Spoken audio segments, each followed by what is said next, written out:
l'époque des hypervitesses, des plein de choses à faire et des retards partout. Avancer. Tu dois travailler, travailler et travailler. Ordre et désordre. Je dirais... Sous tension. Connecté. Paradoxal. Je la trouve chamboulée. Prometteuse. Angoissante. Anxiogène. Superficielle. Singulière. Je dirais qu'elle est éreintante. Positif. Complexe. Vous écoutez Craquer l'époque, le podcast des imaginaires politiques. Marc Répond, bonjour et merci de nous retrouver sur Craquer l'époque pour ce second épisode. Merci à vous, bonjour. Alors vous êtes philosophe, directeur de recherche au CNRS et vous venez de publier Régression des temps sombres à venir aux éditions Verdier. Dans le premier épisode de la semaine passée, nous avons posé les bases de votre diagnostic. On poursuit aujourd'hui la discussion pour comprendre comment se manifestent ces phénomènes régressifs et surtout, bien sûr, comment leur répondre pour sortir de l'état de déploration. Et pour commencer, il y a quelque chose qui m'interpelle, c'est-à-dire qu'on a dans ces forces de la nuit une attaque systématique contre la liberté. Comme si finalement, au fond, on avait un déclin, il y avait un excès de liberté qui produisait un déclin de la civilisation, l'effondrement des valeurs et la nécessité d'un redressement. Au fond, finalement, il y a une nouvelle technologie de pouvoir qui serait un peu la nostalgie et la peur. D'ailleurs, Eva Illouz en parlait dans son dernier livre. Ce qui est frappant, c'est que la peur, c'est assez ambivalent pour ces forces régressives. C'est-à-dire que dans les imaginaires virilistes sur lesquels s'appuient beaucoup ces forces régressives, vous allez sans doute en parler, eh bien, la peur est souvent disqualifiée comme signe de faiblesse. Et en même temps, la peur est ici utilisée comme un instrument central de gouvernement pour mobiliser, pour activer. C'est une peur qu'on met en scène pour susciter l'adhésion. Comment vous analysez cette mobilisation conjointe de la peur et de cet imaginaire viriliste ? Alors, pour dire les choses très simplement, pour ce qui est des forces de la nuit, des forces régressives, qui s'en prennent pas seulement aux libertés, mais qui s'en prennent aux droits. Dans le fond, c'est aussi le droit qu'elles détricotent. C'est les règles du droit international. Notamment, c'est un certain nombre de grands principes qui régissent, en tout cas, le droit international, mais aussi le droit civil, c'est-à-dire les relations entre les citoyens, qui sont mises en question. Elles ne sont pas mises en question pour tous également, mais elles le sont toujours pour des catégories spécifiques d'individus. C'est-à-dire que si je me place pas seulement sur le plan des relations internationales, mais sur le plan de ce qui se passe à l'intérieur des États, on voit bien comment le dénominateur commun des forces de la nuit, là où elles sont déjà au pouvoir, que ce soit aux États-Unis aujourd'hui, au Brésil hier, au Chili, en Argentine, en Hongrie hier, etc., c'est toujours de cibler, en tout cas, telle ou telle catégorie de population. C'est en général souvent la même. Ce sont souvent les mêmes. Ce sont les homosexuels, ce sont les étrangers, les émigrés ou les migrants, etc. Et donc, pour les cibler, et ça c'est vraiment la technique propre aux forces de la nuit, il faut toujours que s'articulent l'une à l'autre trois cultures. Une culture de l'ennemi, c'est-à-dire il faut que ces catégories ciblées soient identifiées comme des ennemis. Pour qu'ils soient identifiés comme des ennemis, il faut qu'ils fassent peur. Donc la deuxième culture, c'est la culture de la peur. Et évidemment, sur cette culture de l'ennemi, sur cette culture de la peur, se greffe une troisième culture, qui est la culture du mensonge. Et c'est le cocktail de ces trois cultures, culture de l'ennemi, culture de la peur, culture du mensonge, qui est profondément régressif et liberticide. Donc c'est ça, dans le fond, le cocktail qui fait que pour que les forces de l'ennemi puissent rallier à elles une part croissante de la population, il faut absolument qu'elles rendent crédibles l'ennemi, la peur et les mensonges sur lesquels elles appuient toute leur stratégie. Bon, mais on a quand même l'impression que la plupart des institutions internationales qui sont nées le lendemain de la Seconde Guerre mondiale et qui étaient censées protéger la paix sont en train de littéralement voler en éclats. Aujourd'hui, à l'heure où on est en train de se parler, on a chaque jour un nouvel exemple de violation des règles internationales. Comment vous expliquez cet échec ? Si je ne parle que de la justice internationale, comment peut-on expliquer l'échec de la justice internationale ?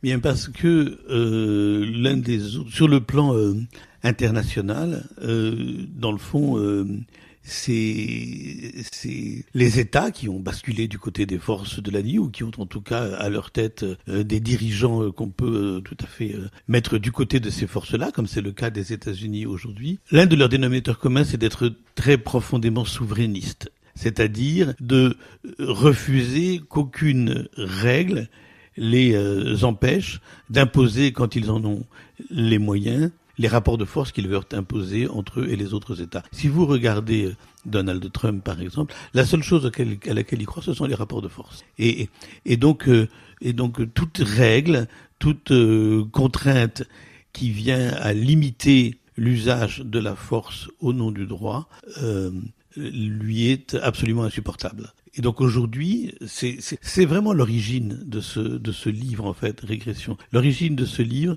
c'est au début une réflexion sur la très grande fragilisation aujourd'hui, la remise en question des règles du droit international. Et nous avons ce livre, il est contemporain. Les livres sont toujours contemporains d'un certain nombre d'événements internationaux qui les marquent. Moi, j'ai commencé mes recherches en philosophie. J'étais contemporain de 2 événements qui m'ont profondément marqué quand j'ai écrit Le consentement meurtrier. C'était le génocide rwandais et la guerre dans les Balkans. Et là, aujourd'hui, ce livre Régression, il est contemporain de 2 événements majeurs qui ont bouleversé la carte du monde et qui ont bouleversé la façon dont nous pouvions nous estimer protégés par le droit international, qui sont d'une part la guerre en Ukraine, qui moi est en permanence, pour un certain nombre de raisons personnelles, dans ma tête, et puis le conflit au Proche-Orient. Et la chose que je voudrais vraiment dire, c'est que dans le fond, si au lendemain de la guerre, de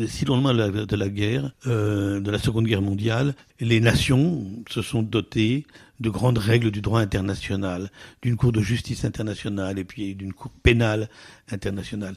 C'était avec, dans le fond, l'idée que on ne pouvait pas abandonner aux États seuls la responsabilité de la résolution des conflits qui pouvaient leur opposer les uns aux autres. Et donc les États n'avaient pas le droit de tout faire, de faire tout ce qu'ils voulaient, et en particulier de mener une guerre à outrance pour régler les conflits qui pouvaient les opposer à telle ou telle autre nation. Et dans le fond, le sacrifice aujourd'hui, ou la remise en question des règles du droit international, elle consiste à relégitimer le droit que les États se donnaient de faire tout ce qu'ils estimaient nécessaire pour assurer leur propre sécurité ou pour défendre leurs propres intérêts. Donc c'est dans le fond la très grande inquiétude que suscite en moi aujourd'hui le piétinement des règles du droit international qui a été l'origine de ce livre Régression. On a l'impression effectivement qu'on a quitté un peu un horizon où il s'agissait de faire civilisation et donc de se donner toute une série de règles pour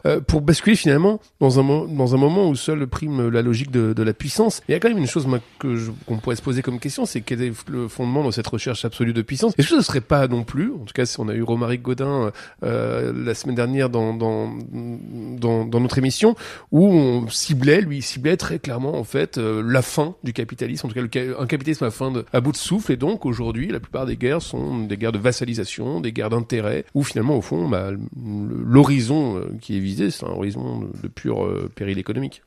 Alors moi je suis pas assez, très honnêtement, averti de l'économie du pour savoir si effectivement c'est quelque chose comme l'agonie du capitalisme ou la grande crise que traverse le capitalisme, qui serait à l'origine dans le fond de ce mouvement en panique, qui renvoie par-dessus bord toutes les grandes règles de droit international dont l'humanité avait su se doter au lendemain de la Seconde Guerre mondiale, même si, me souvenant du compagnonnage intellectuel que j'ai eu pendant de longues années avec Bernard Stiegler, je sais que lui, lorsqu'on en discutait ensemble, lorsqu'on a créé ensemble l'association Ars Industrialis, c'était vraiment ça l'interprétation qu'il en avait, et c'est l'interprétation qu'il en donnerait aujourd'hui, ça j'en suis convaincu, et de ce point de vue-là, il faut reconnaître que c'est une voie qui manque. Donc oui, moi je n'ai pas encore fait ce travail-là, de m'orienter dans une critique du capitalisme, même si j'en suis jamais très loin, c'est-à-dire qu'en réalité, de façon souvent sous-jacente,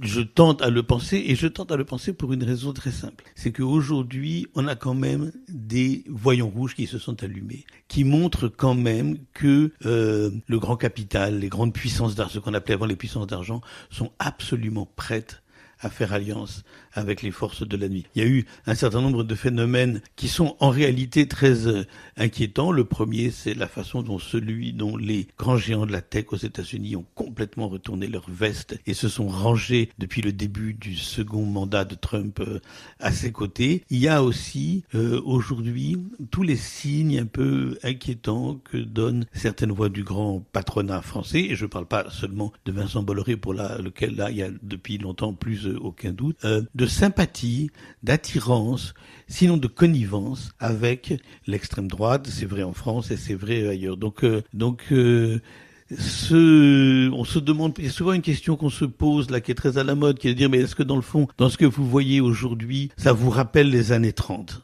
Eh bien, peut-être l'une des choses qui pourrait nous inquiéter et nous faire nous poser la question, c'est la façon dont, dans les années 30, en Allemagne et ailleurs, les grandes puissances d'industrie se sont rangées aux côtés du nazisme, aux côtés du fascisme italien. C'est le fameux slogan plutôt Hitler que le Front populaire. Il y a un très beau texte d'ailleurs de Michael Fussell, Récidive, qui justement prend le point de comparaison des années 30 à oui, c'était un livre important de ce point de vue-là qui a vraiment tout à fait déjà interrogé à la fois de façon critique et de façon constructive ce parallèle-là. Et malheureusement, je dois dire que plus nous avançons dans le temps, plus nous voyons dans le fond ces forces régressives se mettre en place et être dans le fond très puissantes. Et elles le sont beaucoup plus aujourd'hui qu'elles ne l'étaient il y a quelques années quand Michael Fussell a publié son livre. Et plus nous sommes dans le fond enclins à nous interroger sur la légitimité de ce rapprochement. Vous avez choisi un texte qui est très connu. En tout cas, moi, je l'avais étudié en philo il y a longtemps. Ça a été l'occasion de le redécouvrir, un texte d'Emmanuel Kant dans son projet de paix perpétuelle. Et donc, c'est un texte dans lequel il cherche à poser les conditions minimales d'un ordre international capable de contenir la guerre. On va écouter l'extrait, puis je vous laisserai le commenter. On ne regardera pas comme valide tout traité de paix, où l'on se réserverait tacitement la matière d'une nouvelle guerre. Un pareil traité ne serait qu'une simple trêve, une suspension et non une cessation entière d'hostilité. Nommer une telle paix perpétuelle, c'est la charger d'une épithète oiseuse qui la rend comme suspecte. Un traité de paix doit anéantir tous les sujets de recommencer la guerre présent ou à venir, et même encore inconnus aux parties contractantes, fussent-ils découverts parmi les documents poudreux des archives par la sagacité la plus raffinée. Se réserver tacitement des prétentions, sans les déclarer, parce qu'on est trop épuisé pour continuer la guerre, compter sur d'anciennes et d'obscures prétentions, qu'on pourra imaginer dans la suite, avec la mauvaise intention de les faire valoir à la première occasion favorable.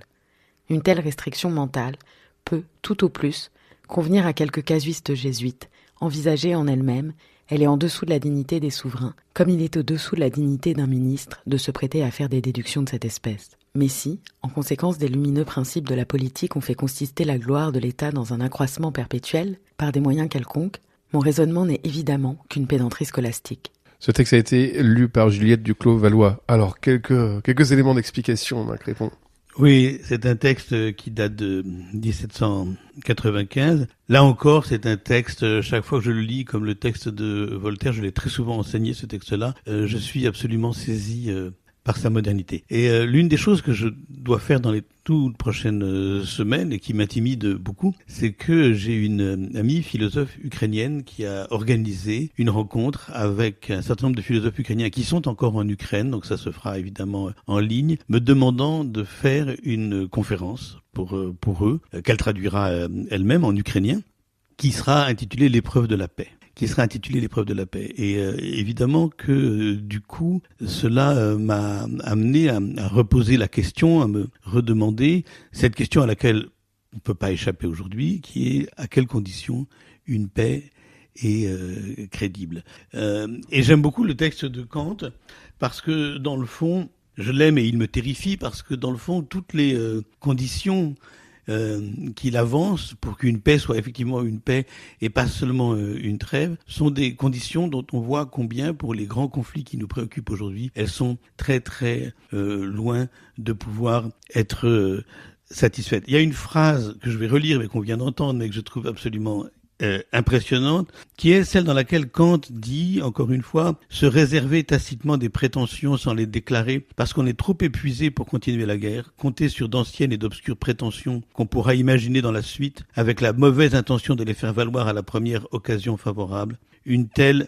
restriction mentale peut tout au plus convenir à quelques casuistes jésuites. Et elle est surtout au-dessous, dit-il, de la dignité des souverains. Et je trouve que c'est un texte extraordinaire parce que dans le fond, on voit bien combien ces prétentions-là sont celles qui aujourd'hui fragilisent le plus la paix. Je ne parle pas seulement de la guerre en Ukraine. et aussi et du fait que dans le fond on sait très bien que l'ambition de Vladimir Poutine est de ne pas s'arrêter en Ukraine, qu'il a déjà le regard tourné vers les pays baltes, qu'il a depuis longtemps le regard tourné vers la Moldavie, vers la Géorgie, etc. dans son projet fou de reconstituer les frontières de l'Empire soviétique. Mais si on y songe bien, aujourd'hui, à la tête du Conseil de sécurité de l'Organisation des Nations Unies, qui peut décider, qui a quand même encore un réel pouvoir de décision, en tout cas c'est eux qui l'ont à la tête des Nations Unies, eh bien vous avez au moins 3 des États qui ont ouvertement des visées expansionnistes. La Russie, comme je vais dire, la Chine, avec ses prétentions sur Taïwan et un certain nombre d'îles, et Trump, avec le Groenland et quelques autres fantaisies trumpiennes du même ordre. Donc on voit bien qu'aujourd'hui, dans le fond, quand on pense au droit international, quand on pense aux règles du droit international, et donc vous savez, comme vous avez vu combien dans Régression, j'en reconstitue l'histoire en repartant de quelques textes fondamentaux de Theodore Roosevelt, exactement, contemporain, dans le fond, des premiers prémices du droit international et de la justice internationale. Et d'ailleurs, vous prenez des textes de Cuba, la guerre de Cuba, une guerre très courte que tout le monde ne connaît pas nécessairement, et dans lesquelles on voit exactement finalement la même légitimation, le même discours finalement de légitimation. Exactement. Et donc il y a trois dans le fond, je dis, c'est ça l'idée, un des spectres qui hantent la justice internationale. Il y a 3 spectres qui la hantent, qui sont l'expansionnisme, et c'est de ça dont parle le texte de Kant ici, là, c'est de ça dont parle le texte de Kant dans ce paragraphe précis. Il y a l'expansionnisme, il y a le racisme, et puis il y a ce dont vous avez tout à l'heure mentionné le terme à plusieurs reprises, qui est le virilisme. Alors le virilisme, on peut le comprendre de plein de façons. Le virilisme, c'est d'abord c'est les postures autoritaires du chef, mais c'est plus que ça en même temps. C'est-à-dire que, dans le fond, pour que la guerre soit possible, il faut toujours persuader ceux auxquels on va demander de la faire, qu'elle est un devoir absolu, et que dans le fond, le fait de pouvoir tuer d'autres hommes et de courir eux-mêmes le risque d'être tués doit prévaloir sur toute autre forme d'attachement. Donc c'est la dimension proprement sacrificielle de la guerre qui est intrinsèquement viriliste. Ça passe par la disqualification des partisans de la paix. On l'a eu, le général Mandon, qui, il y a pas très longtemps, nous a, dans son discours devant les maires, avait justement appelé à être capable de sacrifier nos enfants. Exactement. Voilà. C'était un appel assez terrible. Alors, il y a un point d'ouverture que moi j'ai trouvé très intéressant. C'est vrai que je suis pas un grand lecteur de Derrida, mais c'est sur la logique justement auto-immunitaire. Vous mobilisez cette notion d'auto-immunité de Derrida pour penser finalement la situation des démocraties libérales en quelque sorte. Alors, de quoi s'agit-il précisément? Est-ce que vous pouvez nous aider sur la lecture de ce concept qui a été élaboré après le 11 septembre 2001 par Derrida? Oui, alors c'est assez l'auto-immunité, c'est très compliqué et très simple aussi en même temps et très très facile à comprendre. L'auto-immunité, c'est le processus par lequel un organisme vivant sacrifie son propre système de défense. Ça veut dire que dans le fond, les règles du droit international. Si je prends simplement là la question de l'auto-immunité que je pourrais développer dans plein de domaines sur le plan des relations internationales et du droit international. Ça veut dire que dans le fond, un État s'estime légitime à sacrifier un certain nombre de règles de droit international au nom de sa sécurité, pour assurer sa sécurité, alors que en réalité, en les sacrifiant, il sacrifie son propre système de défense et que, au lieu de produire de la sécurité, il produit de l'insécurité. Donc c'est ce jeu de retournement qui, dans le fond, au lieu d'assurer ce pourquoi il est fait, qui est donc la sécurité, la protection, produit de l'insécurité. Moi, on pourrait prendre un exemple, d'ailleurs, vous avez déjà commencé à évoquer, c'est sur la question de l'hospitalité. C'est-à-dire notamment avec le durcissement aujourd'hui des politiques migratoires, le recul de l'hospitalité, plus largement des droits. En réalité, finalement, une société inhospitalière, c'est une société qui s'auto-immunise contre l'autre. C'est pas seulement qu'elle refuse l'accueil, mais profondément, elle se refuse de se transformer au contact de l'altérité. Alors, oui, ça, je vous remercie de mettre cette question en avant. Il y a, évidemment, cette grande question de l'identité. Parce qu'aujourd'hui, l'un des vecteurs idéologiques les plus puissants des forces de la nuit, c'est la défense d'une identité nationale, d'une identité culturelle supposée menacée par tout ce qui viendrait de l'étranger. Et ça, ça suppose une conception de l'identité, dans le fond homogène, reconduite à une origine fixe et déterminée, et une identité qui ne bouge pas. Or, je considère que le principe de toute identité, ce qui la maintient vivante, que ce soit identité individuelle ou collective, c'est ce qui la transforme.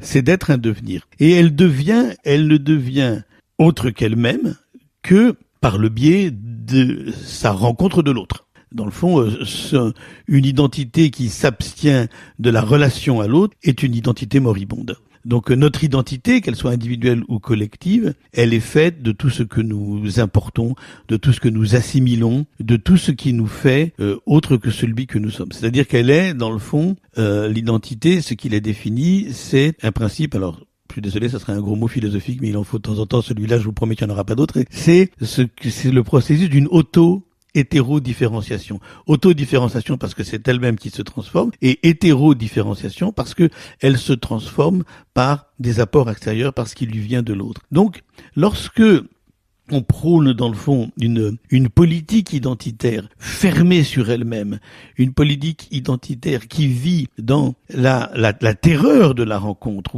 et le refus de l'hospitalité, c'est une politique qui, alors qu'elle pense protéger l'identité, la fragilise. Si dans notre histoire, nous étions protégés de tout ce qui nous est venu de l'extérieur, de toutes ces grandes rencontres qui ont quand même structuré l'histoire culturelle, politique, artistique, intellectuelle de la France serait tout à fait autre que ce qu'elle est, autre que ce qu'elle est devenue, mais elle serait pas grand-chose.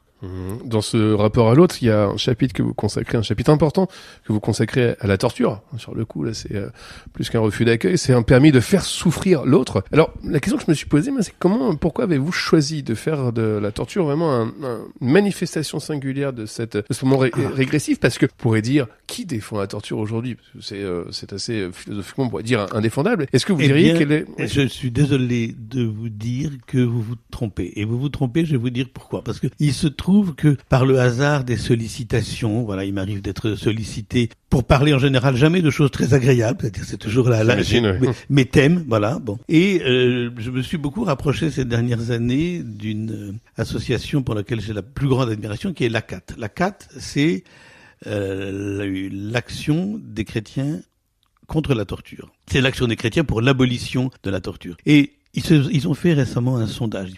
Leur travail est extrêmement sérieux, très informé. Ils sont très actifs aussi pour venir au secours des gens qui sont des rescapés de la torture. Ce sondage montre que aujourd'hui, la proportion de Français qui pensent que la torture est légitime, qui pensent que quand même un peu de torture c'est pas mal pour lutter contre les terroristes, etc. Et vous savez qu'on peut appeler terroriste tout et n'importe qui aujourd'hui, y compris des écologistes militants. Eh bien, c'est 38%. Et c'était il y a quelques années 25%. Et un nombre croissant aussi de nos concitoyens considèrent que oui, si c'était nécessaire, ils seraient prêts à torturer eux-mêmes pour les besoins de la sécurité, etc. Donc ça veut dire que la torture, j'en fais un marqueur essentiel de nos régressions pour une raison très simple. C'est qu'il y a un continuum qui est très identifié aussi par les organismes internationaux qui s'occupent de ces questions-là, qui va des traitements dégradants à la torture, en passant vers les traitements inhumains, et qui fait de la torture ce qu'elle est effectivement, l'antichambre de la disparition et de la peine de mort. Et donc, dans le fond, lorsque on commence à consentir dans une société à des traitements dégradants, à des traitements inhumains, à ce que, pour X ou Y raison, une partie de nos concitoyens soit soumis à des traitements inhumains ou dégradants dans les prisons, c'est l'antichambre de la torture, qui est elle-même l'antichambre de la peine de mort. Donc, en m'intéressant à la torture ici, ce que j'ai en vue aussi, c'est ce qui est quand même un des dénominateurs communs de beaucoup de forces de la nuit, qui est leur désir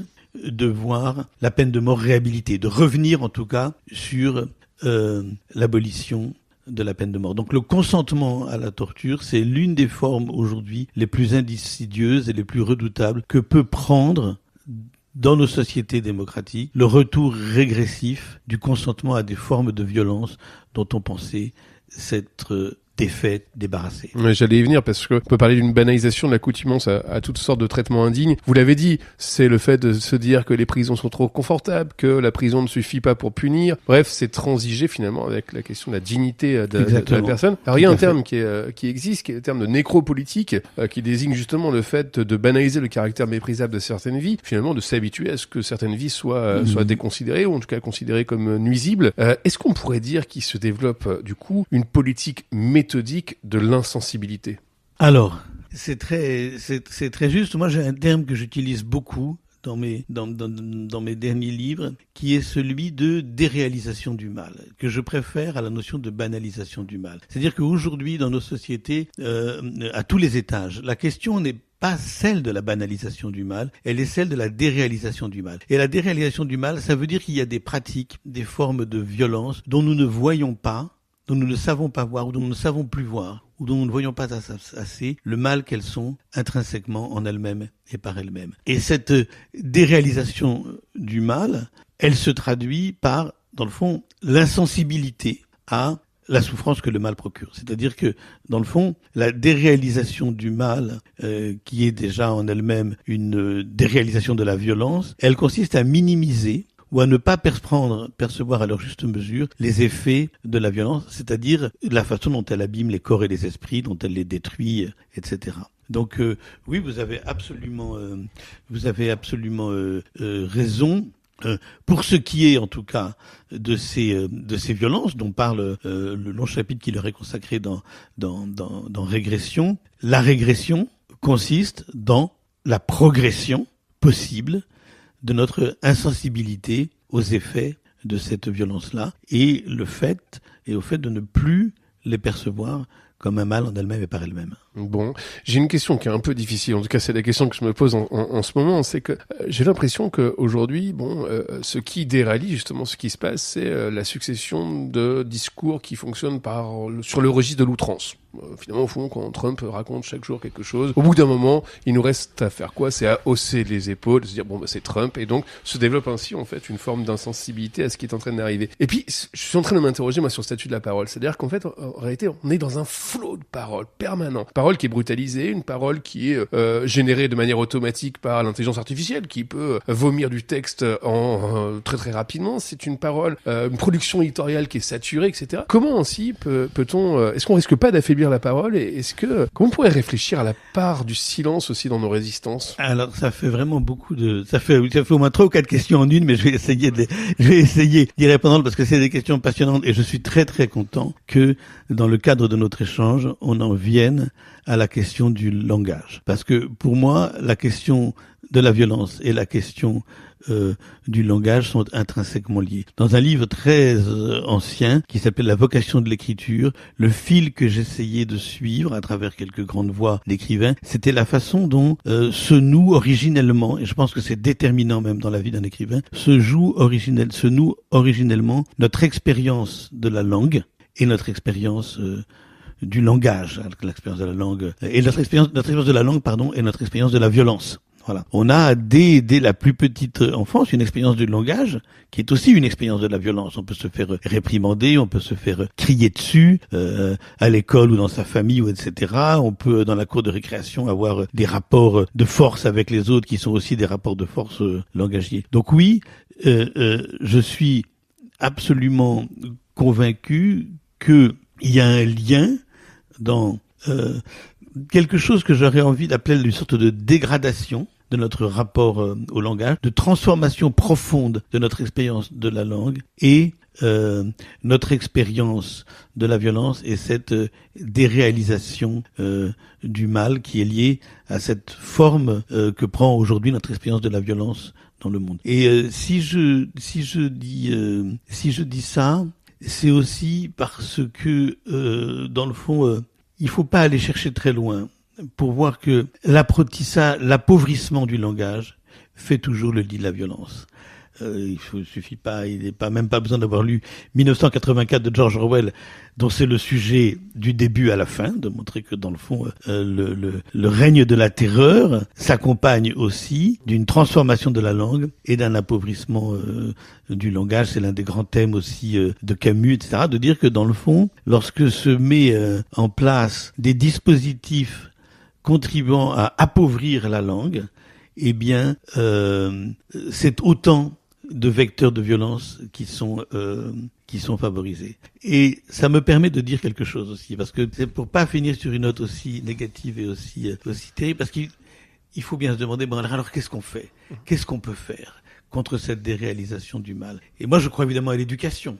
Et je crois que ça doit commencer dès le plus jeune âge. Et je crois que c'est précisément dans une éducation dès le plus jeune âge qui apprend aux enfants à mettre des mots sur les différentes violences pour leur permettre de les identifier, de les décrire et de leur comprendre, qu'on est susceptible de les en protéger. Pourquoi ?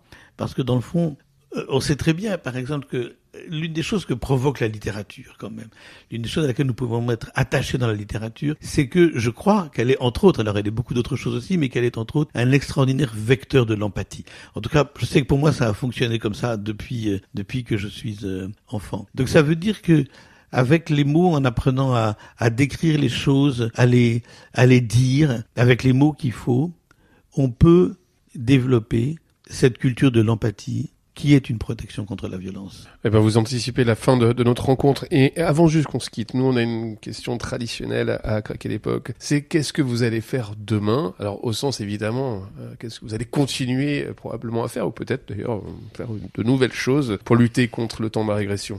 Alors, je vais continuer à écrire et les livres que j'ai écrits s'enchaînent les uns derrière les autres. Et alors je vais vous donner un scoop parce que c'est la première fois que je le dis, à part mes étudiants qui le savent. Mais mes livres, comme Régression, comme Le spectre du nationalisme, comme Les 7 leçons sur la violence, sont initialement des séminaires. C'est-à-dire que mon régime de travail à moi, c'est que j'écris le séminaire entre janvier et août, et que je le présente entre septembre et décembre, et qui part chez l'éditeur fin décembre, début janvier. C'est un peu comme ça que j'ai fonctionné ces années. Eh bien, à la suite de Régression, comme je suis quand même très inquiet de ce qui nous attend, comme j'ai quand même très très peur de ce qui va nous arriver, je me suis dit qu'il fallait absolument que je réponde justement à cette question. Que faire? Pas qu'est-ce que moi je vais faire, mais que faire en général? Que pouvons-nous faire? Que devons-nous faire? Et donc le grand mon sujet de réflexion aujourd'hui, et c'est pour ça que Voltaire est redevenu une très grande source d'inspiration, comme les Victor Hugo, comme les Zola et comme le sont quelques autres, c'est de réfléchir sur les formes de l'action politique. Et ce que je suis en train d'écrire aujourd'hui, c'est un séminaire qui sera intitulé « Protester, alerter, désobéir ». Donc je réfléchis sur les formes de la protestation, de l'alerte, de la désobéissance, ces formes de l'action politique dont on peut imaginer qu'elles vont devenir ou qu'elles seront peut-être de plus en plus nécessaires demain. On est impatient de lire ce nouvel ouvrage. En attendant, il faut absolument lire Régression des temps sombres à venir aux éditions Verdier. Juste avant on va se quitter avec une musique, celle que vous avez choisie, qui est une musique qui contraste avec celle que vous aviez choisie la semaine dernière. C'est Agnier, issu du disque Les Égarés de Balaké, Sissoko et Vincent Segal. Vincent Periani et Émile Parisien, je l'ai dit dans le mauvais ordre. Peut-être vous pouvez me clarifier les choses. Marc Répond, juste un petit mot pour pour ce choix. Alors oui, je l'écoute beaucoup. Ça fait partie des livres que j'écoute, voilà, en travaillant. D'abord parce que ce que j'aime, c'est d'abord que c'est 4 musiciens qui sont réunis d'horizons différents, que ce sont des cultures musicales différentes qui se retrouvent et qui se rejoignent, et que dans le fond, ça correspond pleinement à mon idée de la culture, qui est une idée fondamentalement cosmopolite. Eh bien, on écoute. Merci à vous, Marc Répond.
Craquer l'époque est un podcast produit par Radio Radio, en partenariat avec Collatéral, la Gaieté Lyrique, les Chants Libres et le service culturel de Rennes 2. Cet épisode a été réalisé par Romain Huette. Rendez-vous la semaine prochaine avec un nouvel invité pour questionner l'époque dans laquelle nous nous trouvons.